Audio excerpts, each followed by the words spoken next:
bem-vindo, bem-vinda ao nosso Yelp Talk. E a nossa conversa de hoje será para falar do protagonismo do Congresso Nacional nas políticas públicas em tempo de Covid. E para essa conversa, convidamos Nivaldo Ferreira Júnior, que é doutor e mestre em ciência política. Ele ganhou o Prêmio CAPES 2019 de melhor tese em ciência política com o tema Regras Válidas no processo legislativo. E convidamos também Rodrigo Ribeiro, mestre em ciência política pela UNB, especialista em ciência política pelo ILB, bacharel em economia pela UNB e direito pelo UniCeub, e também é analista do Senado Federal e advogado. Olá, Nivaldo. Olá, Rodrigo. Obrigada pela participação de vocês. Sejam bem-vindos. Oi, Carolina. Oi, Rodrigo. Tudo bem? É um prazer estar aqui com vocês.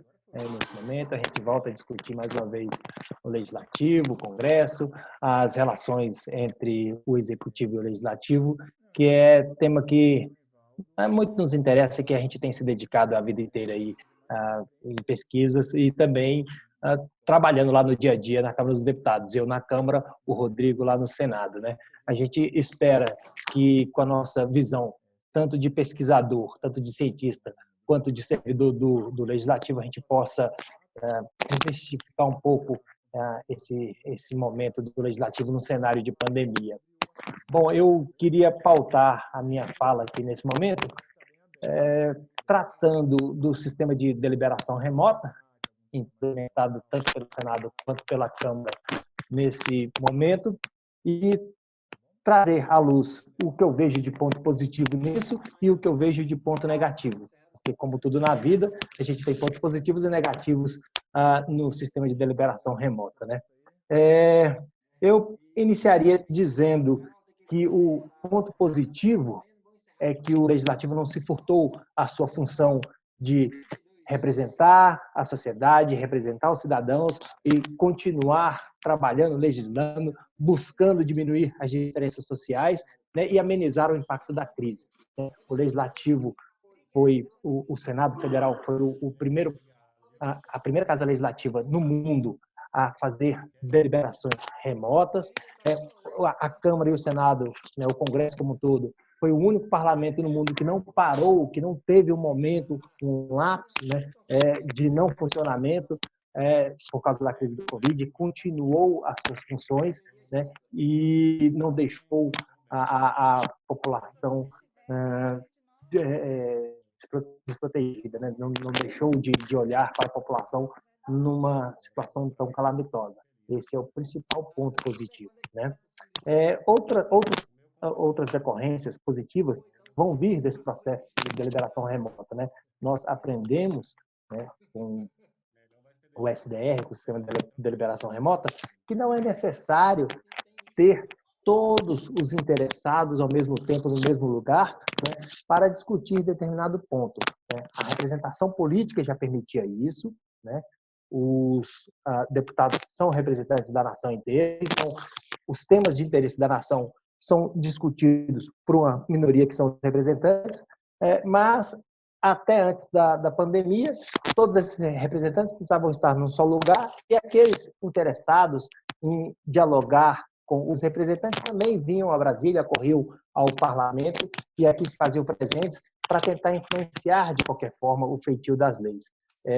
Hoje a gente percebe, principalmente com as deliberações no plenário da Câmara e do Senado, mas também as discussões na Comissão Mista para o Enfrentamento da Covid, que a gente pode realizar audiências públicas virtuais, interativas, e ouvir especialistas de qualquer parte do país ou até do mundo, né, por meio de uma ferramenta e diminuir as distâncias. Então, acho que esse é o segundo ponto positivo. O primeiro não parou, o segundo é a gente perceber que virtualmente a gente pode abrir canais de comunicação, né? Agora, a gente tem alguns pontos negativos, né? A gente tem alguns pontos negativos que eu queria aqui levantar, colocar para depois discutir com a Carolina e também com o Rodrigo, né? E eu vejo como um dos pontos negativos é a pouca transparência que esse momento está propiciando ao processo legislativo. Por que pouca transparência?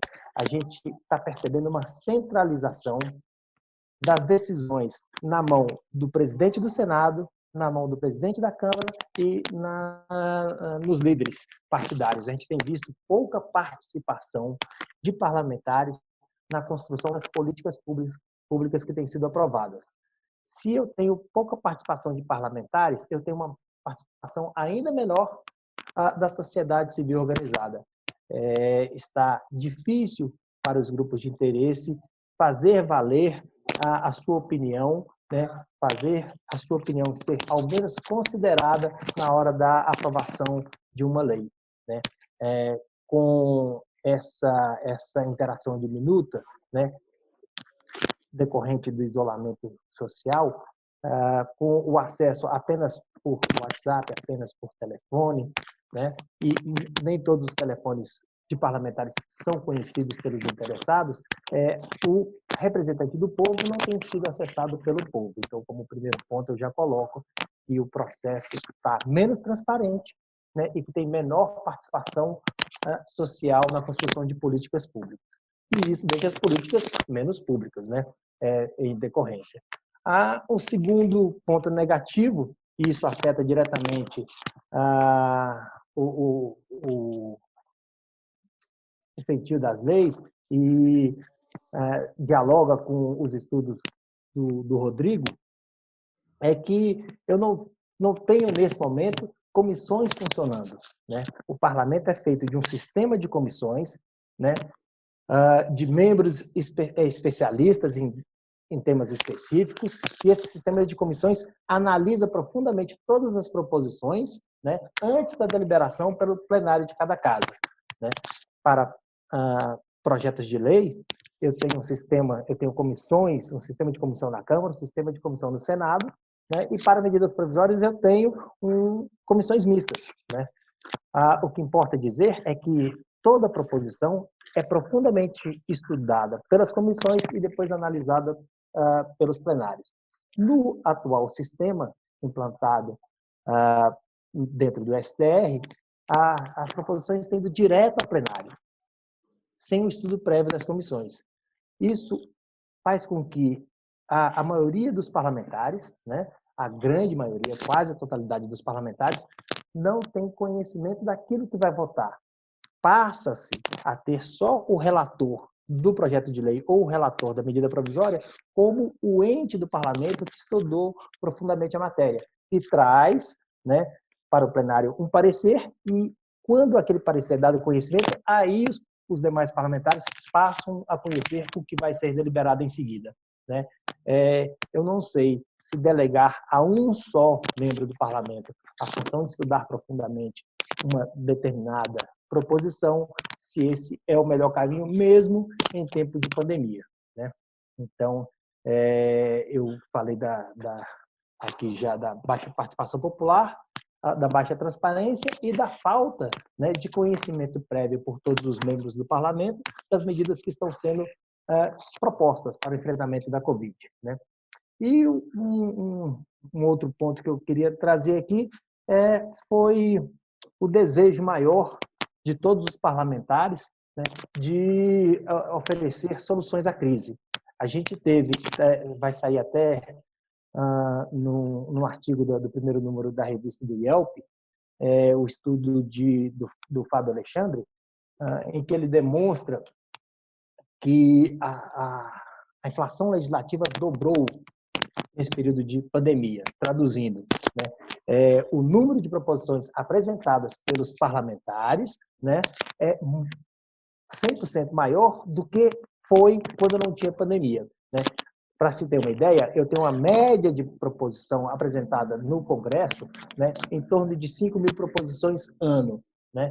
Só nesses 3 primeiros meses de Covid, tivemos 2.000 proposições apresentadas, segundo o estudo do Fábio, né? É muita coisa. Se todas essas 2.000 proposições virassem lei, o ordenamento jurídico viraria um caos. Teríamos uma insegurança jurídica, né? Então, Eu compreendo, a gente está no momento de pandemia, a gente deve buscar soluções, né? Mas talvez tenha aí, nesse afã de apresentar proposições, um pouco do sentimento do parlamentar de mostrar a base que está trabalhando e já de repente preparar terreno para as eleições que estão se aproximando aí no final do ano, ou das eleições para deputado federal, para reeleição daqui a 2 anos, ou para eleição de senador daqui a 2 anos, né? Mas, de todo jeito, a gente percebe um aumento de propositura de leis e deve ser analisado se isso é benéfico ou maléfico. No primeiro momento, eu coloco como um dado negativo, né? O Congresso já tem 30 mil proposições, talvez não precisasse de mais 2 mil para enfrentar a pandemia. Ainda assim, colocado na balança os positivos e o negativo, embora eu tenha citado mais pontos do lado negativo, eu entendo, né, que a atitude dos presidentes da casa e da casa como um todo, de continuar trabalhando, de buscar um sistema que desse conta de deliberações virtuais, foi muito profícuo, foi muito produtivo para esse momento. A não interrupção dos trâmites processuais legislativos, né, nesse momento, é uma demonstração de cidadania, uma demonstração de compreensão do papel institucional do Congresso, né? Principalmente se a gente olhar para o Executivo e ver que lá houve uma certa paralisia, né? Houve uma certa demora em responder à questão da pandemia, né? Acho que para a fala inicial estão colocados os pontos.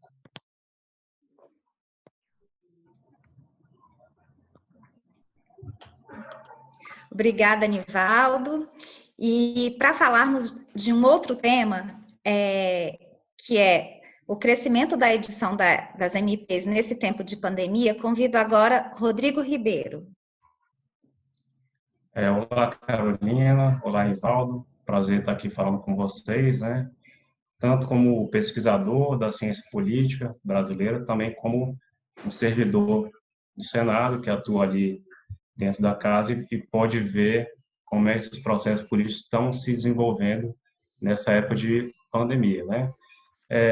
Eu queria começar aqui falando desse ponto positivo, que é a continuidade do trabalho do Congresso nesse período, né? Como o Nivaldo bem pontuou, o Congresso não teve um lapso de descontinuidade, como a gente viu em outros parlamentos do mundo. O Congresso conseguiu dar soluções tecnológicas rápidas e que possibilitaram que o debate fosse realizado mesmo nesse momento. Então, esse é um ponto muito positivo, além de outros avanços tecnológicos dentro do processo legislativo na casa, como a questão de processo eletrônico, né, substituição do papel, das assinaturas físicas, isso tudo foi um ganho nessa época de pandemia. Eu acho que vai se reverter para um ganho futuro, né, para as duas casas. Agora, tem questões, tem detalhes que a gente tem que debater melhor, né, porque são algumas coisas que podem chamar a atenção negativamente no processo legislativo, né. Então, eu queria falar aqui sobre as medidas provisórias, né. As medidas provisórias são instrumentos chaves no presidencialismo brasileiro e conferem ao presidente um poder muito grande na edição de leis e na coordenação do processo legislativo, né? O presidente deflagra o processo legislativo com a norma de sua preferência. Essa norma já tem força de lei, apesar dela ter um prazo de validade de 120 dias, mas ela já tem força de lei e o presidente tem a vantagem de conseguir coordenar o Congresso nessa deliberação desse tema de acordo com seus interesses, né? Então, essa é uma vantagem muito forte para o presidente, né? As MPs sempre foram, no nosso presidencialismo, um instrumento corriqueiro, né? A Constituição fala que elas podem ser editadas se houver relevância e urgência, né? Esses dois requisitos, esses dois pressupostos constitucionais. Mas a gente sabe que, pelo nosso histórico, né, esses requisitos muitas vezes são negligenciados, né? O próprio Congresso aceita, o presidente edita MPs mesmo sem estarem presentes esses requisitos. Né? E no momento de pandemia, né, que a gente tem uma paralisação da economia, a gente tem essa catástrofe, essa calamidade pública, a gente chega num momento por excelência da edição de MPs, né? É um momento em que, de fato, a gente tem um quadro de relevância e urgência no provimento estatal. Então, do ponto de vista constitucional, né, a edição de MPs nesse período, elas atendem perfeitamente o que a Constituição fala, que a Constituição prevê justamente esse momento, né, onde o Estado precisa dar uma solução rápida e ágil. Então, a MP se configura como esse instrumento importante para o executivo nessas situações, né? Então, a gente teve, de fato, um aumento muito grande na edição de MPs, né? Se a gente for olhar as estatísticas, né, desde 2003, a média de edição mensal de MPs é por volta de 3, um pouco mais de 3 por mês. Então, a gente tem um número ali de 3,3 medidas provisórias editadas por mês. Só nesse ano, e isso eu estou falando de MPs não orçamentárias, né? Porque as MPs que envolvem orçamento, elas têm outro tratamento, muitas vezes elas perdem a eficácia, apesar de cumprirem seus efeitos. Então, a gente, nos estudos sobre o MP, a gente descarta essas MPs orçamentárias, né? Que abrem crédito suplementar. Então, as MPs não orçamentárias, a média de edição é de 3,3 por mês. Nesse ano de 2020, a gente já teve 43 MPs editadas só em 2020. Então, dá uma média de 6,14 MPs por mês. Então, a gente dobra essa média mensal de edição de MPs, né? Então, de fato, a gente tem realmente um quadro de maior edição, mas, como eu falei, é um momento por excelência da edição de MPs. A gente tem claramente um quadro de relevância e urgência, né? E agora, como é que o Congresso lidou com essa questão das MPs, né? Como é que o Congresso está trabalhando?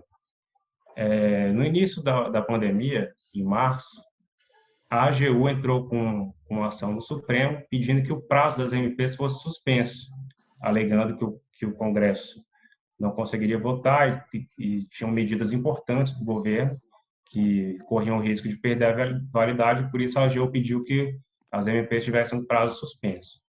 O Supremo pediu informações para a Câmara e para o Senado sobre esse pedido da AGU.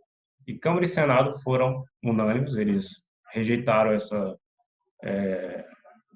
alternativa do governo e deram uma outra alternativa. Eles falaram o seguinte: ao invés de suspender o prazo das MPs, eles estavam propondo que as MPs fossem analisadas diretamente em plenário, né? Porque a gente sabe que a Constituição, no artigo 62, parágrafo 9º, dispõe que as MPs têm que ser analisadas previamente por uma comissão mista de deputados e senadores. Então, o que a Câmara e o Senado estavam pedindo é que essa audiência da comissão fosse dispensada nesse período da pandemia, as MPs fossem direto para o plenário e lá elas seriam analisadas. E o Supremo concordou com esse entendimento. Então, desde março, a gente tem esse rito das medidas provisórias. As MPs são editadas, tem um prazo de 2 dias para receber emendas, e depois elas seguem direto para o plenário da Câmara, onde o presidente da Câmara designa um relator de plenário, é proferido um relatório lá em plenário, aprovada a MP segue para o Senado, onde se repete esse processo, né? Então, qual foi o balanço, né, dessa decisão? Primeiramente, a gente tem que reconhecer que foi um ponto positivo o Congresso participar desse processo, né? Se a gente for pensar num quadro onde os prazos seriam suspensos e o Congresso não analisasse as MPs, a gente teria um quadro claramente antidemocrático, né? Porque o Executivo poderia praticamente legislar de forma unilateral nesse período de pandemia, né? Sem ouvir o Congresso. Então, o fato do Congresso estar participando desse jogo traz democracia, traz transparência, e é um ponto positivo, né, do Congresso estar presente nesse momento. Agora, tem algumas questões que a gente tem que debater, né?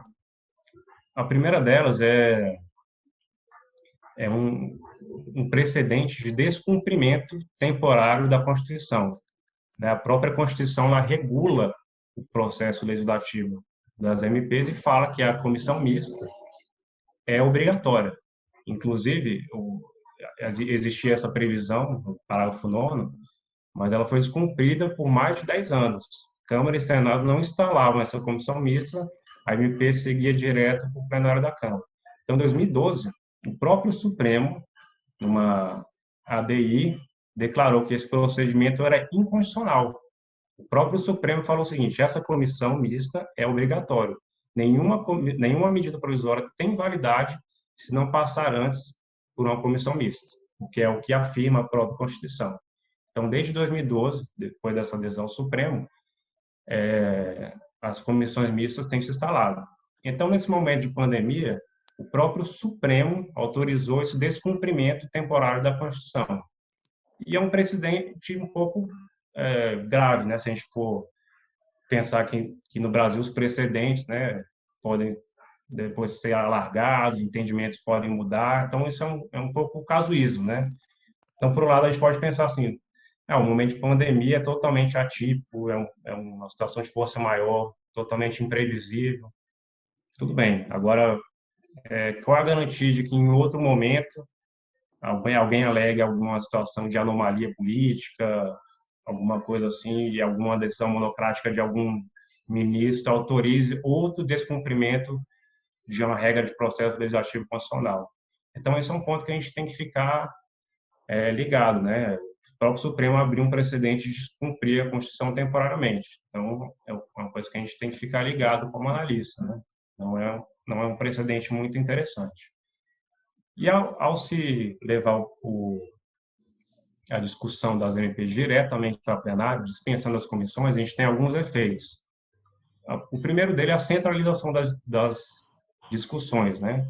Quando a gente tem o funcionamento da comissão, a gente dilui o processo decisório em várias arenas, onde há maior abertura para você debater, para você analisar a medida provisória. Quando você traz direto para o plenário é uma arena muito centralizada, né? Ele é comandado ali pelo presidente da casa e pelos líderes. Então, o parlamentar individualmente ele tem pouco acesso a interferir nas discussões, né? Então, as decisões ficam centralizadas.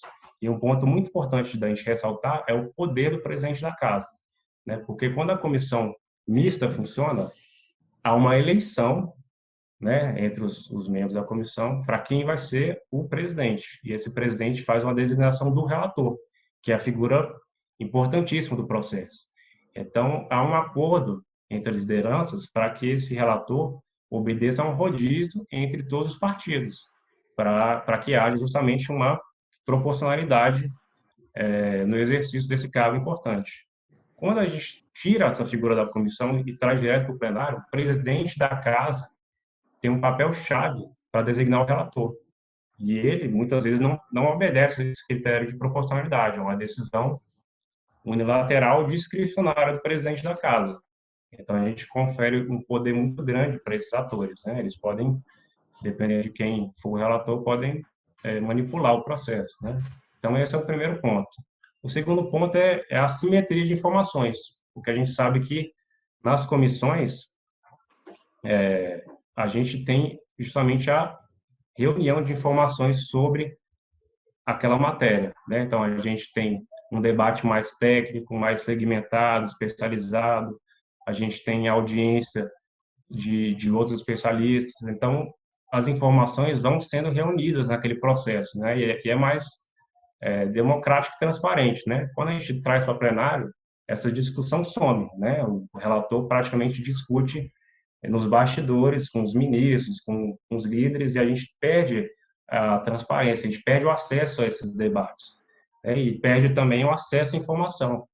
Então, nesse caso, assim, aqueles gabinetes ou lideranças que têm uma estrutura boa, né, uma estrutura forte de mérito, que possa assessorar o parlamentar, ela sai na frente. Agora, o parlamentar que não é municiado de informações, ele muitas vezes vota sem saber o que ele está votando, né? Porque as MPs são complexas, são temas, às vezes, muito díspares umas das outras, então, sem esse acesso à informação, o processo fica um pouco mais difícil, né?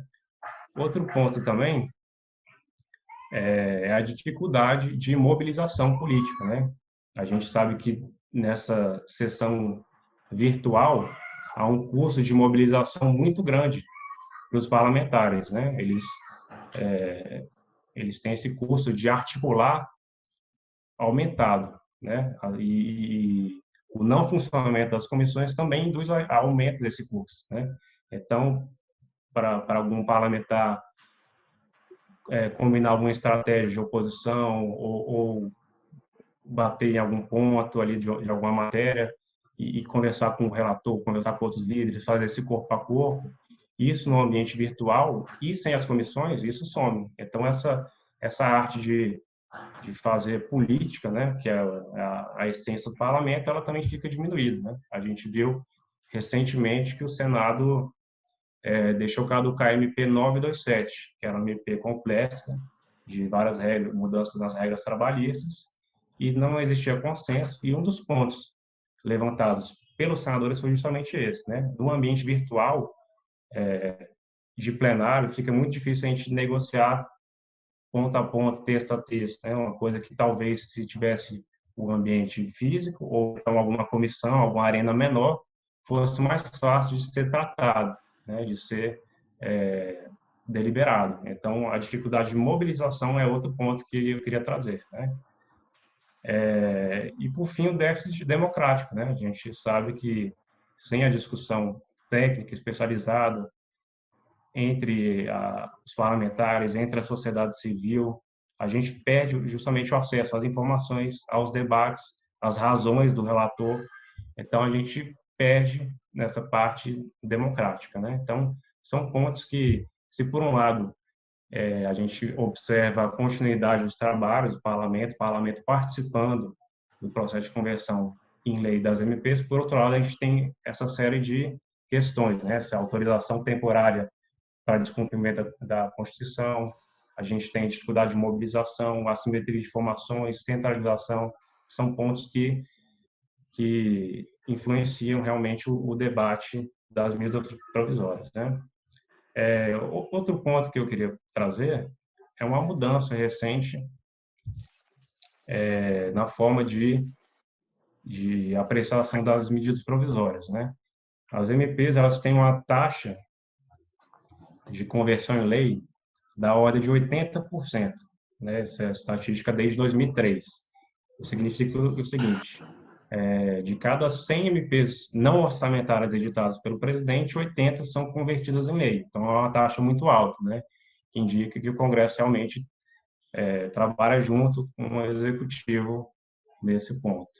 Agora, tem um fenômeno recente que é interessante da gente falar, né? Que desde 2017 esse número caiu drasticamente e está girando em torno de 50%, né? 2017 foi 53%, 2018 foi 58% e 2019 foi 50%. Ou seja, de cada 100 MPs que o governo está editando, só 50, só a metade está se transformando em lei, né? Então, assim, para a gente analisar os anos de 2017 e 2018, o governo Temer, né, a gente pode ter explicações plausíveis, né, que foi um governo conturbado, a gente teve 2 denúncias, né, na Câmara, a gente teve intervenção federal, a gente teve uma grande discussão ali da reforma da Previdência e teve ainda um ano eleitoral, e naturalmente você reduz a atividade do Congresso. Agora, no governo Bolsonaro, né, 2019, como eu falei, foi a pior taxa de sucesso de MPs, 50% apenas.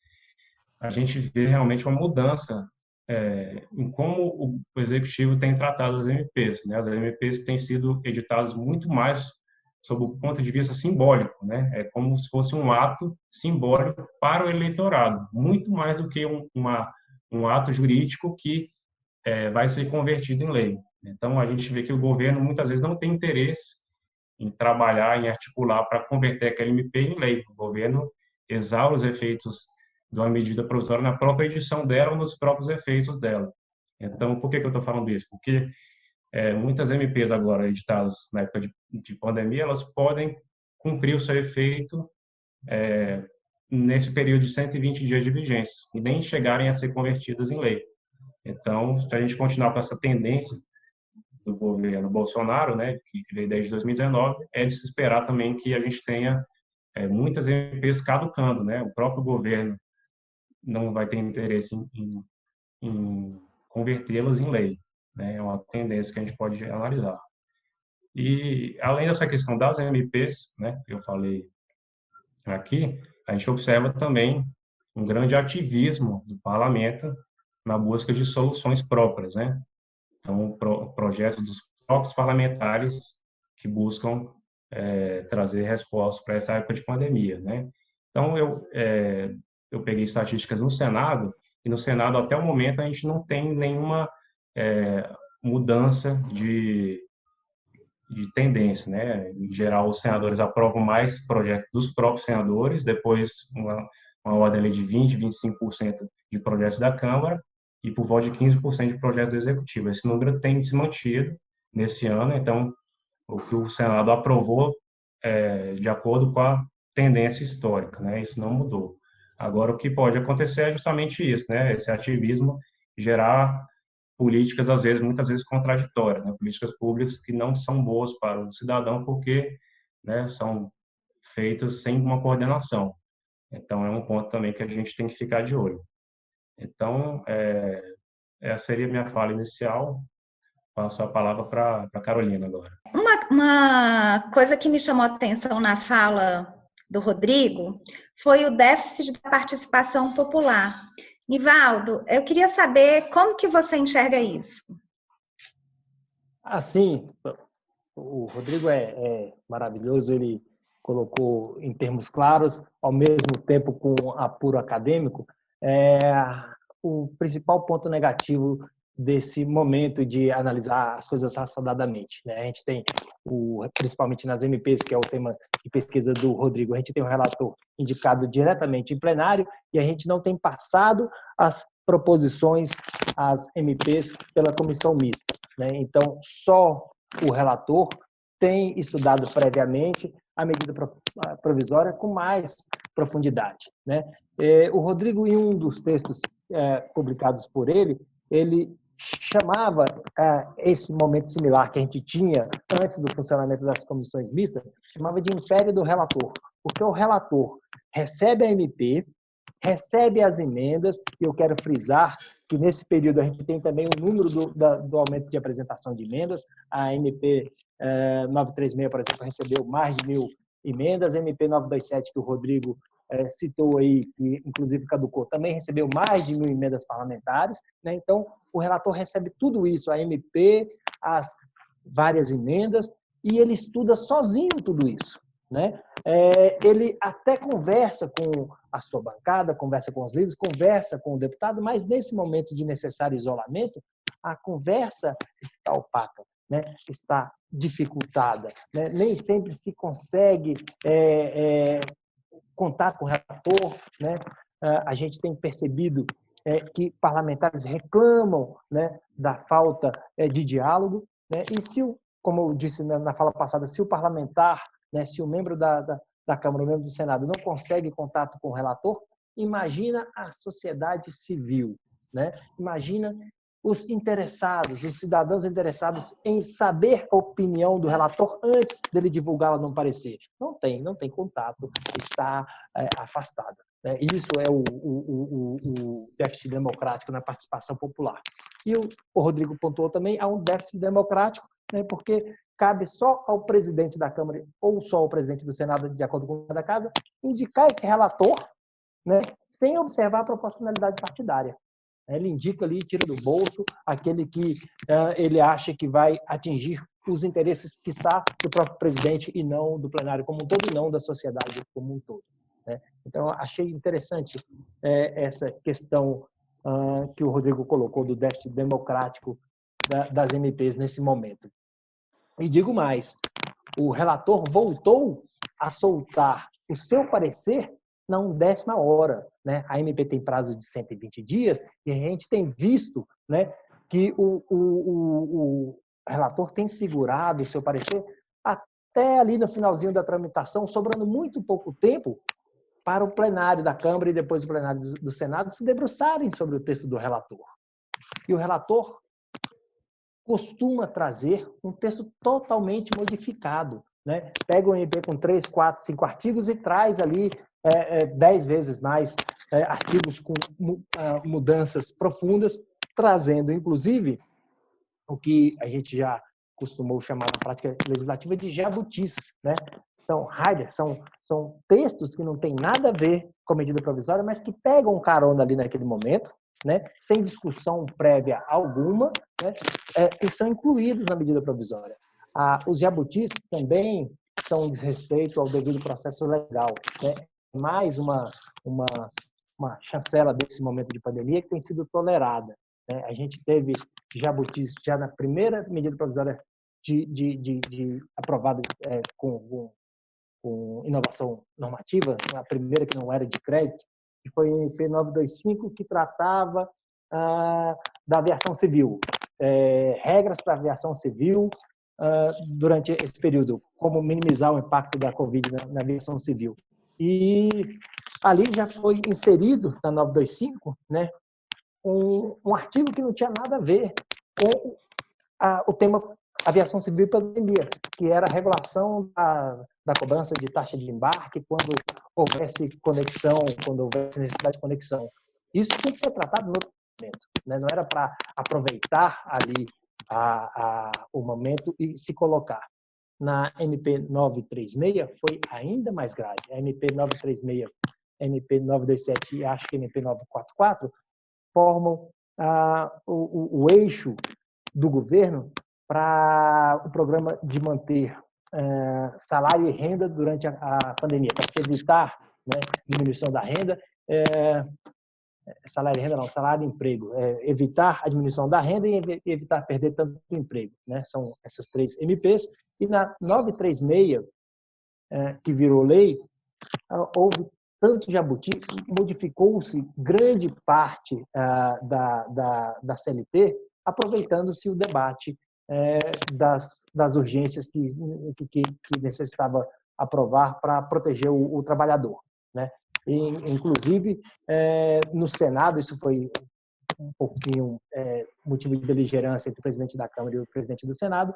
No Senado, houve a extração, houve a retirada dessas matérias estranhas inseridas pela Câmara num instrumento até novo para mim, que acho que era impugnação, não era, Rodrigo, que o senador Colombo chamou, impugnou e considerou não inscrito alguns artigos da Câmara. O Rodrigo Maia ensaiou a apresentação de um mandado de segurança, né? Porque, segundo ele, desrespeitava o devido processo legal, o Senado impugnar texto da Câmara, né? Mas acabou apresentando e depois retirando lá no STF esse mandado de segurança. Mas é só para ilustrar que a coisa não está muito assentada, né? O devido processo legal não tem sido respeitado.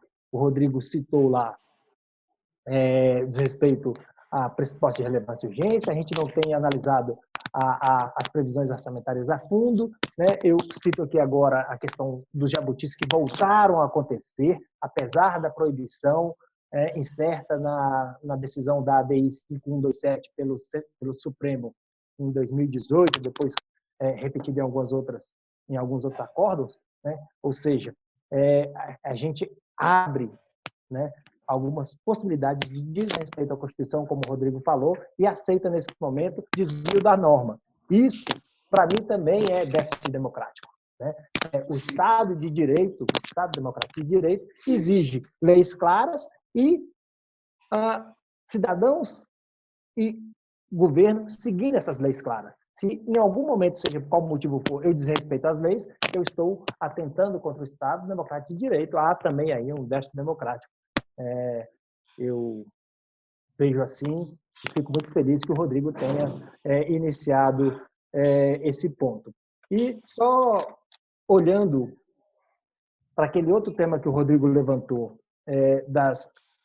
do insucesso do atual governo em relação às medidas provisórias, eu relembro aqui, já que eu falei da 927 também, né, que a 927 cai por decurso de prazo e cai também a 926, a 928, a 933, deve cair semana que vem. Então, assim, a gente tem um uso excessivo de medidas provisórias, 100%, não é isso, Rodrigo, que você colocou? Um aumento de 100% na taxa de medidas provisórias, elas já saem produzindo efeito, né? o Congresso teria que analisar essas MPs, aceitá-las ou não, aprimorando ou não aprimorando o seu texto, mas o que a gente tem visto é que várias dessas MPs vão surtir efeito, vão ser publicadas pelo presidente, vão surtir efeito, mas não vão ser apreciadas pelo Congresso, né?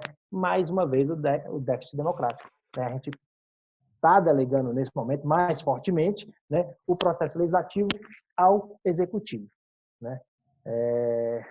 Então, era esse o ponto que eu queria falar aqui da fala do Rodrigo, complementar. E agradecer, Rodrigo, por ter trazido esse tema. Eu acho que é dos mais importantes. Eu nem tinha colocado tão fortemente quanto o ponto negativo lá na aplicação do SDR, né?